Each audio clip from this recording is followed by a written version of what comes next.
My husband was secretly dated my sister for 10 years. It's your own fault. I love your sister. They put my things out the door. I left in silence. And the next morning, he discovered that all his accounts. Good day, dear listeners. It's Beverly again. I'm glad you're here with me. Please subscribe to my channel and like this video, and also let me know in the comments which city you're listening from. That way I can see how far my story has traveled. I used to think I had the kind of life people envied. A house with a real porch in suburban Columbus, Ohio, a husband who remembered my coffee order, a sister who called me every Sunday. Looking back now, I understand that the most dangerous illusions are the ones built from genuine materials. Real love, real laughter, real Sunday calls, just arranged into a shape that was never true. My name is Claire. Claire Whitmore Banks, though I stopped using the Banks part the moment I understood what that name had cost me. I was 38 years old when my marriage ended. I had been married to Daniel for 12 years. I had trusted my sister Renee for 38. Daniel and I met at a work conference in Chicago. He was in commercial real estate. I was in corporate communications. We were both sharp, both ambitious, both tired of performing for other people. He made me laugh on the first night. He made me feel seen on the second. By the third morning, I had already decided something about him, though I couldn't have named it then. We married 2 years later in a small ceremony in September. Renee was my maid of honor. She stood beside me at the altar and cried. I thought they were happy tears. Our house on Birchwood Drive was the kind of place I had imagined as a child. Not grand, but solid. A navy blue door. A kitchen where the morning light fell in long yellow strips across the counters. We didn't have children, not from lack of wanting, but after 2 miscarriages, we quietly stopped trying and found other ways to fill the rooms. I threw myself into work. Daniel threw himself into the gym, into his client dinners, into his phone. The phone. That was the first thing. It started maybe 3 years ago, though I can't be certain. Betrayal has a way of rewriting your timeline, of making you go back and reinterpret every small moment you once filed away as nothing. He started keeping his phone face down, always, on the kitchen counter, on the coffee table, on his nightstand. When I asked about it once, lightly, carefully, the way you do when you're already afraid of the answer, he said it was a new habit, screen time and all that. I believed him. I wanted to believe him. Isn't that what we do? Then there were the dinners. Client dinners, he said. Twice a week, then 3 times. He always came home smelling of himself, his cologne, his jacket. But something in his energy had shifted. He was looser, lighter. The way people are when they've just come from somewhere that makes them happy.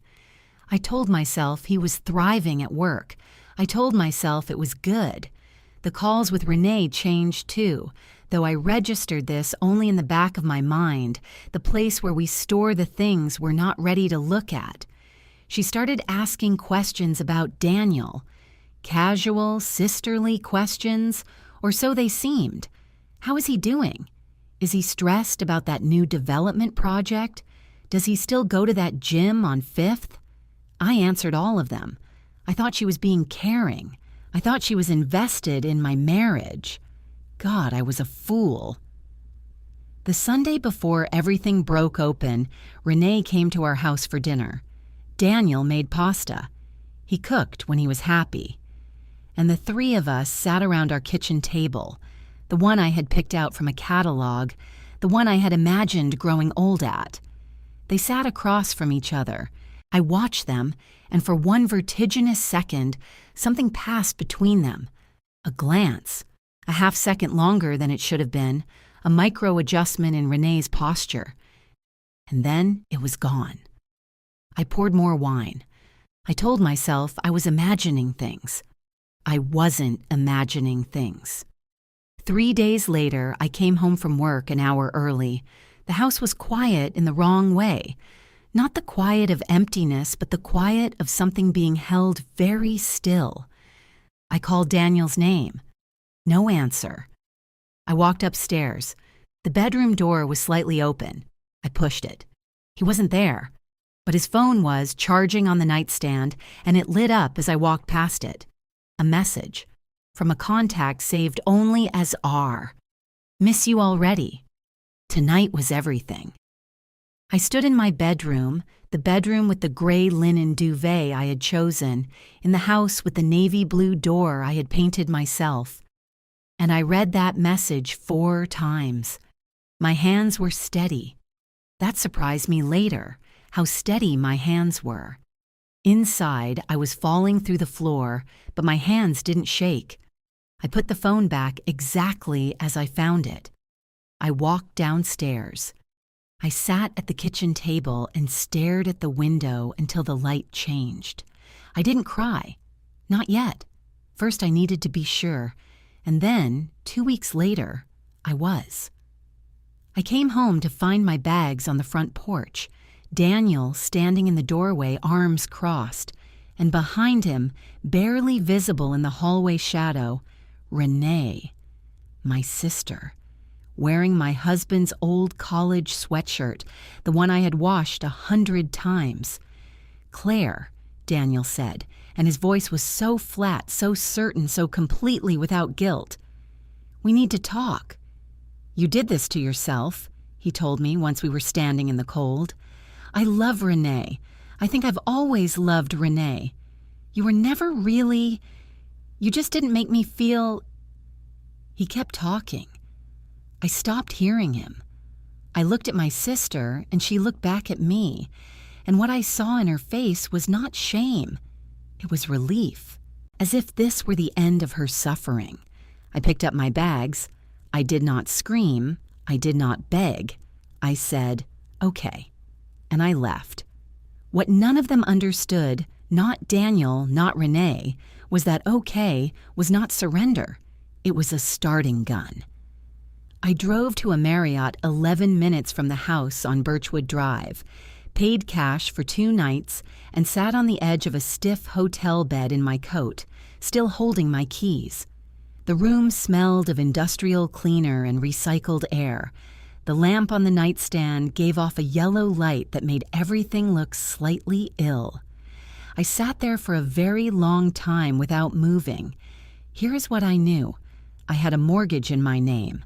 My credit had anchored the original loan. I had a joint checking account with roughly $34,000 in it, which Daniel and I had built together over years. I had 2 investment accounts, one in my name alone, one joint. I had a car that was fully mine. I had a career, senior communications director at a mid-size healthcare firm, that paid well and was entirely separate from Daniel. I had no children, and I now understood, nothing resembling what I had believed my marriage to be. I opened my laptop, not to write, not to search for divorce lawyers yet, just to look, to count. Because before you can fight, you have to know exactly what the battlefield looks like. The joint checking account, $34,200. The joint investment account, $87,000, accumulated over 12 years of both of us contributing. Our house on Birchwood Drive had been purchased for $310,000. It was now worth, according to Zillow, approximately $465,000. Daniel's name was on the mortgage. So was mine.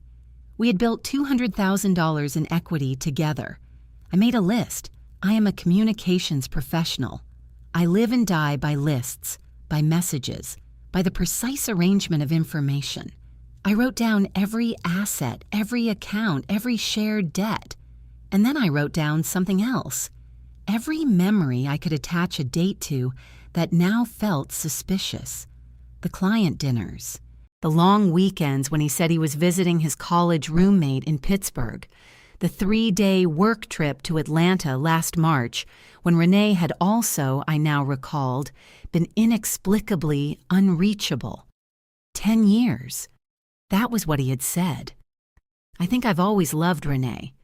If always had any meaning, and if my reading of those early warning signs was accurate, this had been going on in some form for nearly a decade. 10 years of parallel lives. 10 years of my sister sitting at my table, accepting my hospitality, holding my hands when I cried about the miscarriages. I felt the fear arrive properly around 2 a.m. It came in a wave. The practical fear, the specific kind. What if he moved money? What if he had already been moving money? What if he froze the joint accounts before I could get to a lawyer? I was not naive about how these things worked. I had watched enough colleagues go through divorces to know that the first 72 hours were critical. Money moved fast, paperwork moved fast, and Daniel, organized, strategic Daniel, who had built a career on commercial real estate transactions, would know exactly how to act quickly. The fear was cold and clarifying. That is the only word for it, clarifying. It burned off sentimentality the way strong light burns off fog. I made a decision, not a reckless one, not a revenge fantasy. I am not that kind of woman, and this story is not that kind of story. A precise, methodical decision, built from the same professional discipline I had spent 15 years developing. First, I would document everything before making any visible move. Second, I would consult a divorce attorney. Not tomorrow, today, as soon as the offices opened. Third, I would take my legal share of every shared asset, not more, not less, but every dollar I was entitled to, and I would not apologize for it. At 7:15 a.m., after 2 hours of shallow sleep, I called my friend Patricia, who had gone through a difficult divorce 3 years ago, and recommended her attorney, a woman named Sandra Okafor, with an office in downtown Columbus. Patricia picked up on the second ring, which told me she had been worried. I had not told her what happened yet. I hadn't told anyone, but Patricia was the kind of friend who always picked up.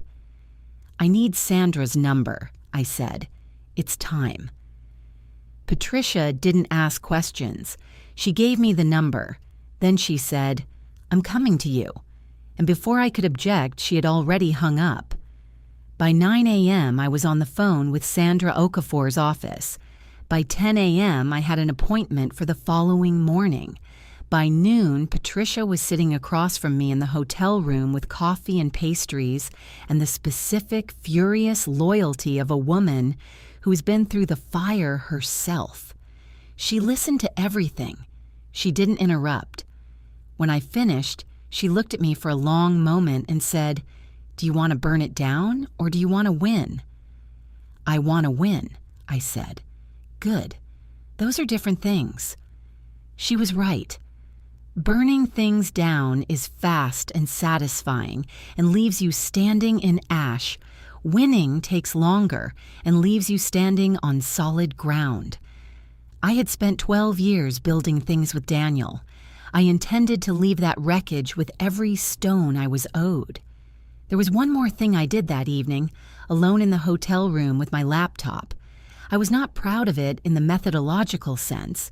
It felt too simple, too domestic. But I logged into our joint bank account using my own credentials, which still worked, and I transferred $1,700, exactly half of the $3,400, into my personal checking account. Not all of it. Half. I was not stealing. I was securing what was legally mine before he thought to lock me out. I closed the laptop. I turned off the lamp. The plan was beginning to have a shape. Sandra Okafor's office was on the 14th floor of a glass building on High Street, downtown Columbus, with a view of the Scioto River that seemed designed to remind you that the world was still turning, despite whatever had brought you here. Sandra herself was in her mid-50s, composed in the way of someone who had heard everything and been surprised by nothing.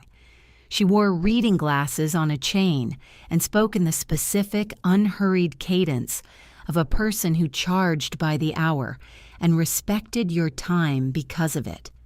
I laid out everything. The message from R, the 10 years Daniel had mentioned, the joint assets, the mortgage equity, the investment account, the fact that our state, Ohio, was an equitable distribution state, meaning marital assets were divided fairly, not always equally, but fairly. Sandra listened, took notes in a small leather notebook, and when I finished, she set down her pen. "You acted correctly by securing half the checking account," she said. "It's defensible. Marital funds, equally shared. More importantly, you did it before he acted." "Has he done anything yet?" She'd already run a preliminary check. He had not moved money. Not yet. But she advised me not to wait. We filed the divorce petition that same day. Ohio required no separation period for a no-fault divorce, but given the length of the marriage and the asset complexity, Sandra recommended we document the adultery, not because Ohio was a fault state in any practical sense, but because it would influence the court's view of equitable distribution, specifically the marital home and the joint investment account. "Do you have evidence beyond the text message?" she asked. "Not yet," I said, "but I will." When I left Sandra's office, I took the elevator down to the lobby and stood on the sidewalk in the October cold watching the river. My phone showed 3 missed calls from Daniel and 1 from Renee. I did not call back. I took a screenshot of the missed calls and emailed it to Sandra. They were already nervous. That told me something. The evidence came the following Wednesday in a form I hadn't anticipated. Patricia, who still had mutual friends with Renee from a charity circle they'd both briefly belonged to, received a forwarded email chain, the kind of careless digital trail that people leave when they believe they're safe. The chain was between Renee and a mutual acquaintance named Donna, and it contained, buried in the middle of a long and breathless message, a reference to a weekend Renee and Daniel had spent in Asheville, North Carolina, the previous November. "That was the first time we didn't have to hide," Renee had written. "Daniel says Claire has no idea. She never pays attention to what's right in front of her." Patricia handed me her phone across the hotel table, watching my face as I read it. I read it twice. The part about Asheville, the part about Claire has no idea, the part about right in front of her. I took a screenshot, emailed it to Sandra, and handed the phone back. "You're not going to say anything?" Patricia asked. "I just said everything that matters," I said, and nodded at my phone. But there was something more direct still to come. The following Saturday, I drove back to Birchwood Drive, not to confront, not to gather more of my belongings, but because I had remembered something specific.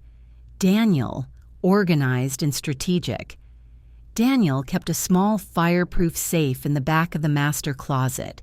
He'd always managed our tax documents, and I had let him, because I was the one who managed everything else in our lives, and we had divided the labor. The safe combination was our wedding anniversary. I had always known this and never had reason to use it. I still had my house key. The divorce petition had been filed, but Daniel had not yet had the locks changed. Perhaps he hadn't thought of it. Perhaps he hadn't believed I would come back. I let myself in on a Tuesday morning when I knew he had a client meeting downtown. The house felt wrong from the moment I stepped inside. Not mine anymore. The way a place can shift allegiance before anyone has officially decided anything. There were 2 coffee mugs on the kitchen counter, both used. I did not linger. In the master closet, behind Daniel's suits, the safe was exactly where it had always been. I entered the combination. It opened. Inside, our tax returns, as expected, insurance documents, and a small envelope I had never seen before, tucked beneath the insurance folder. Inside the envelope, photographs, printed physical photographs, the kind people print when they want something that doesn't exist on a server. Daniel and Renee in Asheville. The mountains behind them, both of them smiling, Renee wearing a ring I didn't recognize on her right hand. Another photo, the two of them at what looked like a rooftop bar, candle lit, his hand on her face. And a handwritten note in Renee's handwriting. I had known her handwriting since we were children. That said, 10 years, and I would do every single one of them again. You're worth everything it cost. I photographed every item with my phone. I replaced everything exactly as I found it. I relocked the safe. I walked out of the house, locked the front door behind me, and sat in my car for 4 minutes. You're worth everything it cost. She had decided 10 years ago that I was a cost. Her own sister. A line item in an emotional budget. I started the car. There was no going back now. Not that there ever had been, but holding those photographs in my hands, reading that note in her familiar handwriting, I felt something clarify inside me that had still been slightly blurred. The last soft tissue of doubt, gone. I emailed Sandra the photographs before I had even reached the hotel parking lot. Point of no return, I thought. But I had passed that point when I first read the message from R. I just hadn't known it yet. Sandra filed the formal asset division request on a Thursday. By Friday afternoon, Daniel had a lawyer. His name was Greg Hauser. Sandra knew him, described him as aggressive and disorganized, which is a bad combination. He filed an immediate counter motion disputing my transfer of the $1,700, characterizing it as unilateral asset dissipation. Sandra responded the same day with the legal basis for an equal share of a joint marital account and a note, icily polite, that she looked forward to the discovery process. I was in my office when Sandra called to brief me. I had returned to work the week before because work was the only place where I was still entirely myself, where my competence was visible and real and had nothing to do with Daniel or Renee. I took the call in a small conference room and stood at the window looking out over the parking structure while Sandra walked me through the counter motion. "This is normal," she said. "He's throwing sand. It won't stick." "He's going to try to claim the house as primarily his," I said. It wasn't a question. "He will, and we have 12 years of joint contribution to counter with. Don't worry about this, Claire. Worry about staying steady." I was steady. I was extremely steady. What I was not prepared for was what happened that evening. My phone rang at 7:30 p.m. It was Renee. I almost didn't answer. Then I thought, let her talk. I pressed accept. Claire. Her voice was different than I expected. Not apologetic, not soft, controlled. The voice she used in professional settings, which told me this call was strategic. "I think we need to talk like adults." "I'm listening," I said. "Daniel says you hired a lawyer and you're trying to take the house. That house is—" She paused, recalibrated. "Claire, you know that house was more Daniel's project than yours. You were always so focused on your career. He put his heart into that place." I said nothing. "I'm asking you to think about what you're doing here," she continued. "If you push this, it gets ugly for everyone. There are things, details about your marriage, about choices you made, that could come out in a court process that wouldn't reflect well on you. I'm just saying, it would be better for everyone if you took a fair settlement and moved on." "What details?" I asked. My voice was entirely calm. She hesitated. "Daniel mentioned some financial decisions you made early in the marriage without telling him. A personal account you opened—" "The investment account in my name," I said, "that I opened before we were married, that I disclosed fully on our joint tax returns every year. Yes, I'm familiar with it." Silence. "Renee," I said, and I kept my voice very, very even. "Are you calling to blackmail me?" "I'm calling because I want you to understand something. I have photographs from Daniel's safe. I have your email to Donna about Asheville. I have the message from R on Daniel's phone, which I documented. What I do not have is any interest in being threatened by my own sister." I paused. "Sandra Okafor's office will be in touch." I ended the call. My hands this time were not steady. They were shaking, but not from fear, from the specific, sickening intimacy of being threatened by someone who had eaten at my table. Renee had calculated that I would fold. She'd watched me accommodate and adjust and smooth things over for 38 years, and she genuinely believed, that this call would work. The following Tuesday, Daniel's lawyer sent a formal letter suggesting, with remarkable thinly veiled aggression, that I had conducted unauthorized entry into the marital home and interfered with personal documents. Sandra replied, noting that I was still a co-owner of the property with legal right of access, and that the discovered documents had been voluntarily provided in the context of divorce proceedings as evidence of marital conduct. Their next move was to show up at my office. Daniel came alone. Greg Hauser had apparently advised against it, and Daniel had come anyway, which told me about the state of his self-control. He was waiting in the lobby when I returned from lunch. He stood up when he saw me, and his face did something complicated.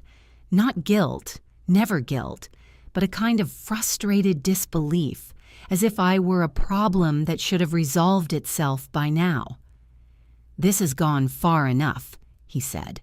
"You can speak to Sandra," I told him, and walked past him to the elevator.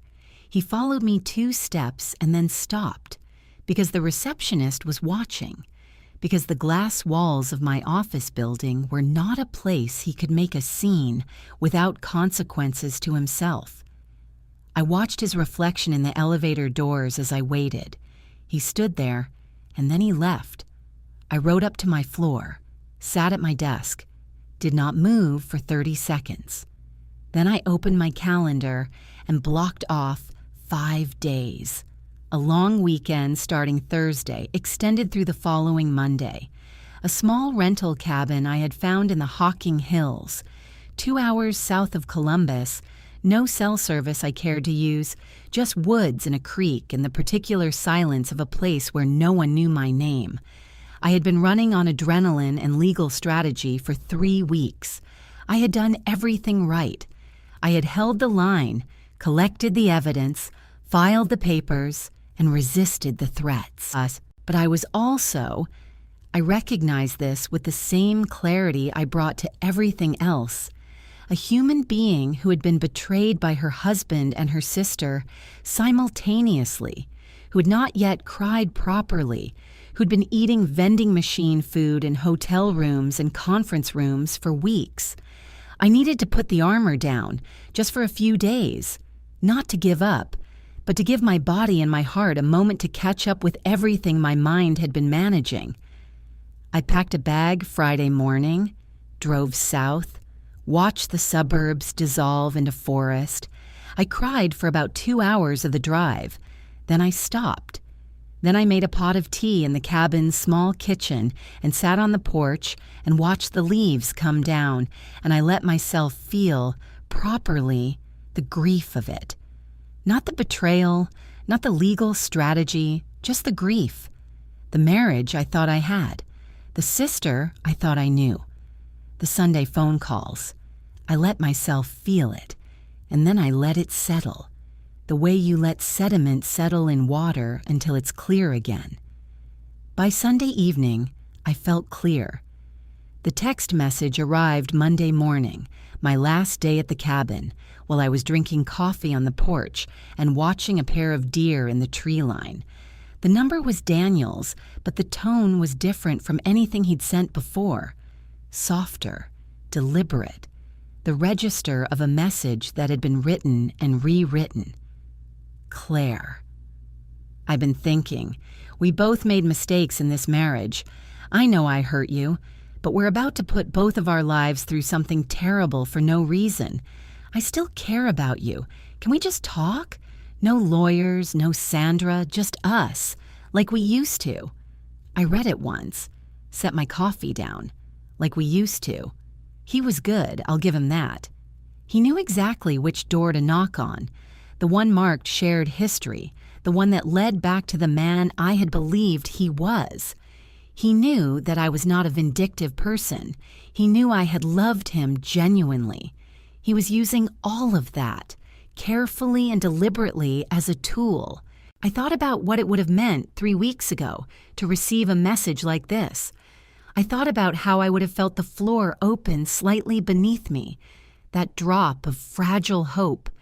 And then I thought about the photographs in the safe. Renee's note. 10 years, and I would do every single one of them again. I typed back, "Please communicate through Sandra." Sent it. Put my phone face down. The deer were still there at the edge of the trees. I finished my coffee. That same afternoon, Renee tried a different approach. Not a threat this time, not the cold, strategic voice from the previous call. She sent a voice message, as if her tone would reach me where her words couldn't. And she was crying in it. I could hear the specific catch of her breath, the texture of genuine tears, and I will not pretend that it didn't affect me, because she was my sister, and those sounds were ones I had spent my whole life responding to. When Renee cried as a child, I was the one who came. She said she was sorry. She said it had never been her intention to hurt me. She said she had been in love with Daniel for so long she hadn't known how to stop, that she had tried to stay away, that it was bigger than her. And here is where the ground shifted, subtly, the way it does when genuine feeling transitions into manipulation, because she ended with, "And I know you, Claire. I know you don't want to destroy everyone over this. That's not who you are. That's not who you are." Meaning, be who I need you to be. Be the accommodating one. Be the sister who absorbs. Be the wife who accepts what she's given. I saved the voice message, sent a copy to Sandra, and then I did something I hadn't allowed myself to do in all the weeks since this had started. I let other people in. I called Patricia first, who drove up to the cabin without being asked, arriving at 4 p.m. with a bottle of wine and a tote bag of groceries. She cooked pasta, not the same pasta Daniel made, a different recipe, hers, which somehow mattered enormously. And we sat at the small cabin table, and I talked for 2 hours without stopping. Not about strategy, not about lawyers, about the marriage, about the small daily erosions I hadn't let myself name, about what it felt like to have loved someone for 12 years and to discover the shape of that love had been different for him than it was for you. Patricia listened in the way she always listened, attentively, without hurrying me toward resolution. Then I called my friend from college, Marcus, who lived in Philadelphia and had known me before Daniel, before the house on Birchwood Drive, before I had assembled the life I was now dismantling. He talked to me for an hour on the phone, standing in his kitchen in Philadelphia, telling me about his own divorce 5 years ago, the things he wished he'd known, the things that had genuinely mattered in the end. His voice was grounding in a specific way. He knew the person I had been before all of this, and in his memory, I was continuous and whole. And I called my colleague Janet, whose office was next to mine and who had never liked Daniel on instinct. Something about his handshakes, she had once said, which had seemed silly at the time. Janet said, "I always thought you were the one holding that marriage together by yourself. Now you get to stop holding it and see what you can build with both hands free." Both hands free. I sat with that phrase for a long time. By Tuesday morning, when I drove back toward Columbus, I was not the same person who had arrived on Friday. The grief was still there. I am not telling you it wasn't, but it had been witnessed, which is different from being carried alone. Other people had looked at my pain and not been frightened by it, and that made it smaller, or not smaller exactly, but more portable. A thing I could carry rather than a thing that was carrying me. Daniel and Renee were watching, I knew. They had tried softness after trying force, and neither had worked, and now they would be recalibrating. I could almost feel them, somewhere in Columbus, comparing notes, adjusting the approach. I drove back into the city on a Tuesday in October, and the leaves were red and yellow, and the highway was loud and ordinary, and I was ready. They came on a Thursday. I was working from home that morning. I had moved into a short-term furnished apartment in Clintonville, a mile and a half from Birchwood Drive, close enough to feel the geography of my old life, far enough to breathe differently. The apartment was small and neutral, someone else's furniture, someone else's aesthetic, which suited me. I was not interested in aesthetics right now. I was interested in outcomes. The doorbell rang at 11 a.m. I looked at the security camera app on my phone before opening the door, a habit I'd developed since Daniel had shown up at my office. On the small screen, both of them. Daniel and Renee standing side by side on my apartment landing, and Daniel was holding flowers. Yellow tulips, my favorite, which he had not forgotten, which was why he had chosen them. I opened the door. "We just want to talk," Daniel said.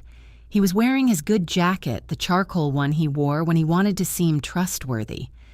"No agenda, just, can we come in?" "No," I said pleasantly, "but I'll stand here." Renee stepped slightly forward. She looked tired, genuinely tired, with the particular exhaustion of someone whose life has not been simple lately. Part of me felt the old reflex, the sisterly recognition. I let it pass. "Claire," she said, "this divorce is going to hurt all of us, you know that.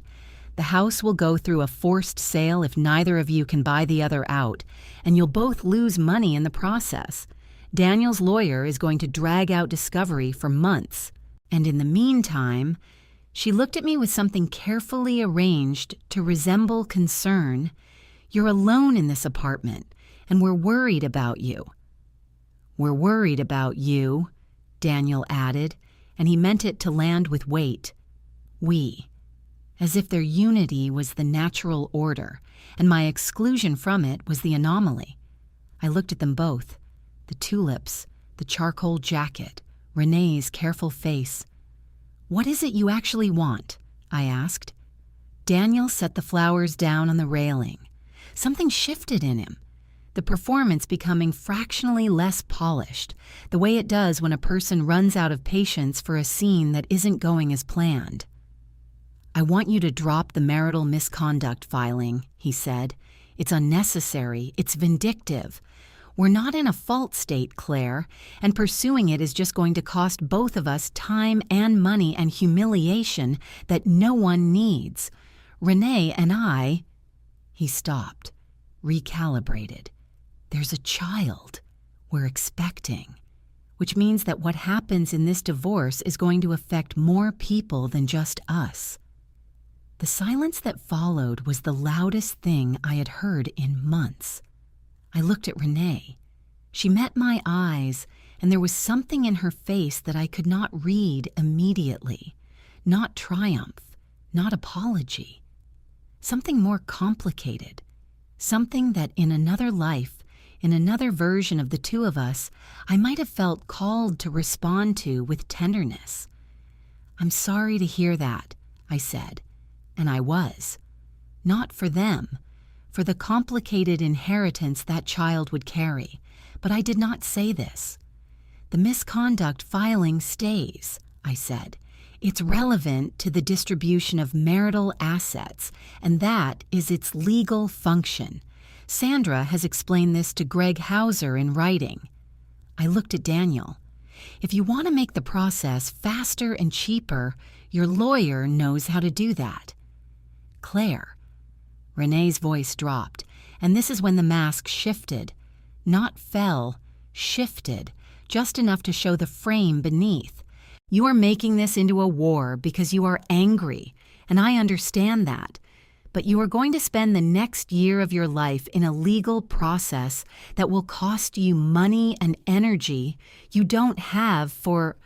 What? To punish us? We are going to be together regardless. The baby is already happening. You cannot undo what is. All you can do is choose how much damage you do to yourself on the way out. On the way out, there it was. The fundamental belief that I was the one departing, the one leaving, the peripheral figure in the story of their great love. That my role in this was to exit gracefully and reduce the inconvenience of my exit.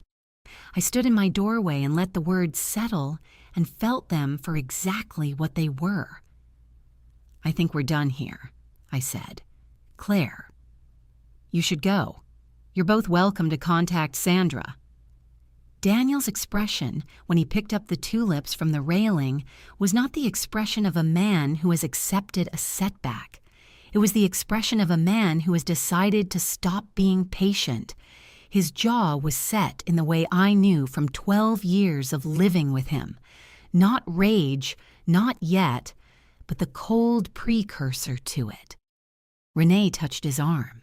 They turned and walked down the stairs. I closed the door. I stood with my back against it in the narrow hallway of my apartment and breathed. I would be lying if I said I wasn't frightened. The child changed things. Not legally, not substantively in terms of the divorce proceedings, but emotionally in the complicated human way that facts, which shouldn't matter, still do. The thought of Renee carrying Daniel's child hit a place in me that the photographs had not, because it was the future rather than the past, a door opening rather than one closing, and it made everything feel, for a moment, permanently unrepairable. But fear is information. And what this particular fear told me was that I was dealing with people who were deeply, recklessly invested in a specific outcome, their freedom from legal accountability, and that they had just used the most powerful emotional leverage they had, which meant it was the only leverage they had. They had played their highest card, and it hadn't worked. I went back to my desk. I opened Sandra's email thread. I wrote, "They came to my apartment today. I have camera footage of the visit. No threats were made explicitly, but the misconduct filing was the clear target. Proceeding as planned." Then I went back to work. The mediation was scheduled for a November morning, 6 weeks after the divorce filing. In Ohio, mediation is often recommended before litigation, a chance for both parties to negotiate asset division with a neutral third party.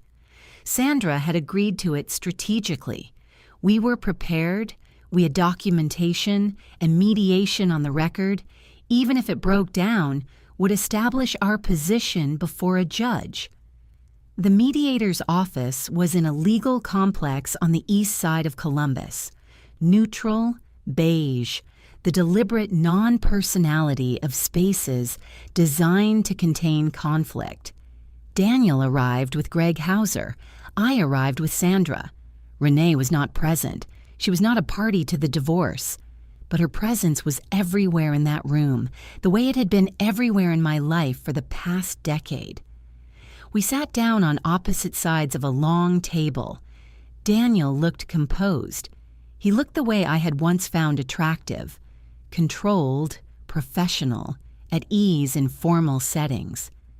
Greg Hauser had a stack of folders arranged precisely in front of him. Sandra had a single legal pad and her reading glasses.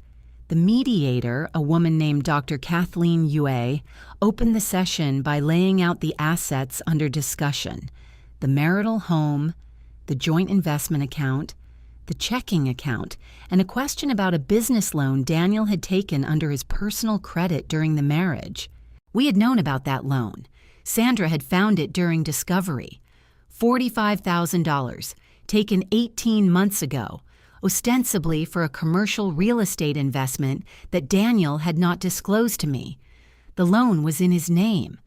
But because it was taken during the marriage, the question of whether its proceeds, which had apparently been partially spent, partially deposited into a personal account we had just discovered, constituted marital funds was, legally, live.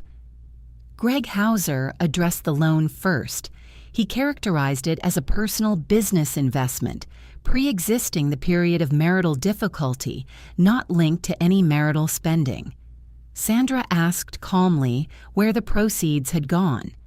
Greg Hauser said the money had been invested in a speculative real estate venture. Sandra produced a bank statement showing that $12,000 from that loan had been deposited into a savings account opened in Renee's name 17 months ago. The room was quiet. Daniel's face did not move for 3 full seconds. Then he said, "That was a loan to a family member. Renee's a family member." He caught himself, recalibrated. She was your sister-in-law, Sandra said, not a business partner, and the transfer occurred during the marriage, from a loan taken under your personal credit during the marriage, making it a marital asset question. It was a personal decision.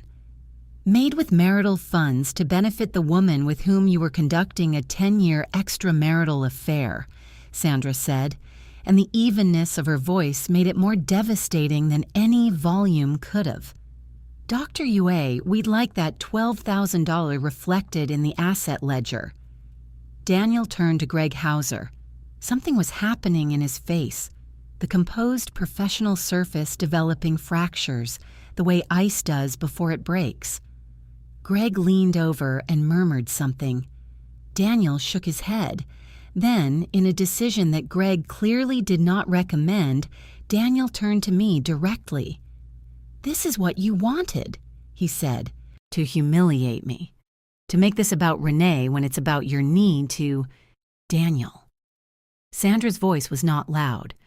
"Your need to control everything. You've always had to be the one who—" Daniel. Dr. Yue, this time. He stopped. The silence was complete. I watched him sit in it. I watched him understand that he had just done exactly what his lawyer had been trying to prevent. He had lost his composure in a mediated proceeding, on the record, in front of a neutral third party. I had not said a word. I had looked at him throughout with the same expression I had practiced, not because I am calculating, but because it was the truest thing I felt. Not hatred, not triumph, but a clear-eyed assessment of a person I no longer recognized as the one I had married, if I had ever really known him, which I now doubted. Greg Hauser requested a 15-minute break. They stepped into the hallway. Through the glass partition, I watched Daniel pace while Greg Hauser spoke to him in the low, urgent tones of a man managing a client who was actively dismantling his own case. Sandra placed a single piece of paper in front of me. It was a summary of our proposed settlement. 50% of home sale proceeds, 50% of the joint investment account, the $17,100 already secured, and half the value of the $45,000 loan given the marital funds argument. "They're going to come back with a counter," she said quietly. "It won't be this, but they're going to come back." "I know," I said. "You held up very well in there." "I wasn't holding up," I said. "I was just being accurate." When they returned, Greg Hauser placed a counter-proposal on the table. 60% of home equity to Daniel given his initial down payment contribution, 40% of the investment account to me. No concession on the loan transfer. Sandra reviewed it without expression, placed it to the side, and restated our original position. The mediation ended without resolution that day. Doctor: You noted that the session had been productive in clarifying the scope of contested assets and scheduled a follow-up. As we walked out of the building into the November cold, I looked up at the flat Ohio sky and felt something settle in my chest. Not victory, not yet, but the certainty that the shape of the thing was clear now. The hidden loan, the transfer to Renee, the documented affair. It was all in the record. It was all real. Whatever happened next would happen on ground that I had laid. The follow-up mediation was scheduled for 3 weeks later, but it never happened. 2 days before the second session, Greg Hauser contacted Sandra and indicated that Daniel wished to discuss a revised settlement offer. They met, the two lawyers, without clients present. Sandra called me that same evening from her office. "He's capitulating," she said. "Not entirely. He'll try to negotiate the percentages, but the framework has shifted. The loan transfer to Renee was the thing that broke him. Greg told him, and he's right, that a family court judge seeing that transfer in the context of a documented 10-year affair would view it as deliberate dissipation of marital assets. That's a significant finding. He's not willing to go to trial with it." "What are his terms?" Sandra read them. 50% of the home sale proceeds. The house would go on the market in January. 50% of the joint investment account. The $17,100 I had already secured remained mine. 50% of the disputed $45,000 loan proceeds, meaning $22,500 additional. Daniel would assume all legal fees for both parties given the circumstances. Sandra had pushed for this, and he had, after 2 days' deliberation, agreed.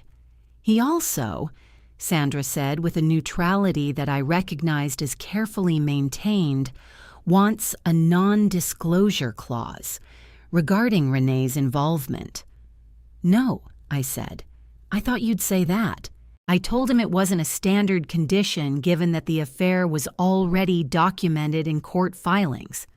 "Correct." He dropped it. The settlement agreement was signed on a Thursday afternoon in early December. I sat in Sandra's office with the Scioto River in the window behind her and signed my name, Claire Whitmore, not Banks. I had dropped it already in my own mind. At the bottom of 4 pages of legal language that represented the formal dissolution of 12 years. Sandra offered to take me to lunch. I said yes. Over lunch, she told me that in her 23 years of family law, the cases that resolved cleanly were almost always the ones where one party had done their preparation in silence. "People who come in furious make decisions with their anger," she said. "You came in with a file." I thought about that, about the hotel room at 2 a.m. with my list, about Patricia at the cabin table, about the safe combination, which was still our anniversary. "I wasn't calm," I said. "I was just slower than I was afraid." She raised her glass. "That's the same thing," she said. The house sold in March at $478,000, slightly above the appraised value. After the mortgage was settled, my share of the equity was $98,400. Together with the investment account share, $43,500. The secured checking account funds, $17,100. And the loan settlement, $20,500. I walked away from the marriage with $181,500 in liquid assets. And my career, my friends, my apartment, and my name. Daniel got the remaining equity, his investment account share, and a considerably more complicated life. I received the final deposit confirmation on a Wednesday morning in April. I was at my desk, in my office, with a cup of coffee and the morning light coming in at the angle I had learned to love. I looked at the number.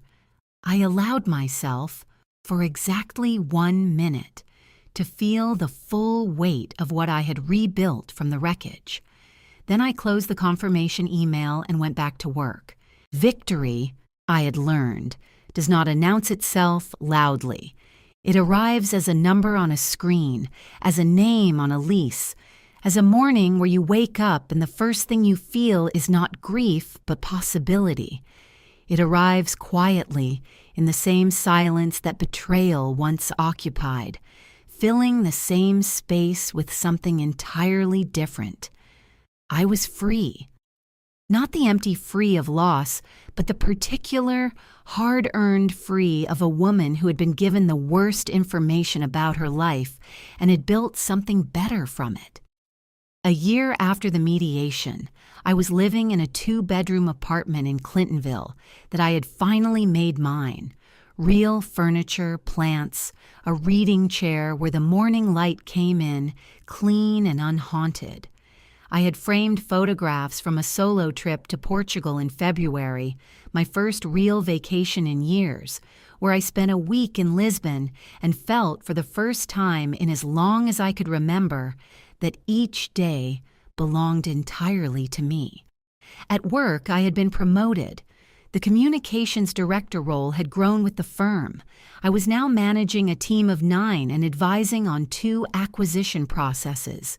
The salary increase, combined with my divorce settlement, gave me the financial position I had spent my 30s working toward. I paid off my car. I started contributing seriously to retirement. I bought a very good coffee machine, which sounds small and is not. Patricia, Marcus, and Janet became permanent fixtures. The particular permanence of people who have seen you at your worst and chosen to stay.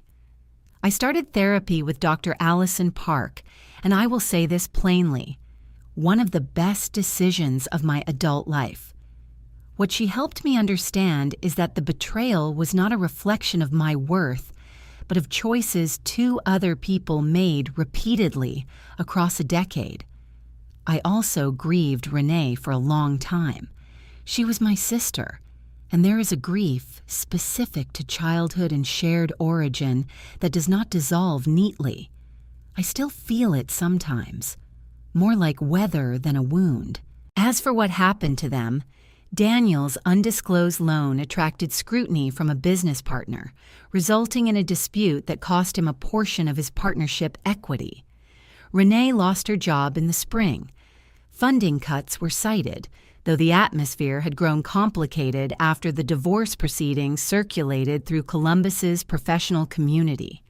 Not large enough for stories to stay contained. The baby was born in May. My mother called to tell me. She had known more than she admitted, and reckoning with that was one of the harder things that year. I said, "I hope the baby is healthy." I meant it. That was all. The rest of their lives was no longer my terrain. My chapter was this: Portugal, a promotion, a reading chair in good light. And one evening in late September, a man named David, a structural engineer with an easy laugh and real curiosity. We talked about bridges. He asked if I wanted to continue at dinner sometime. I said yes, freely, cleanly, with both hands.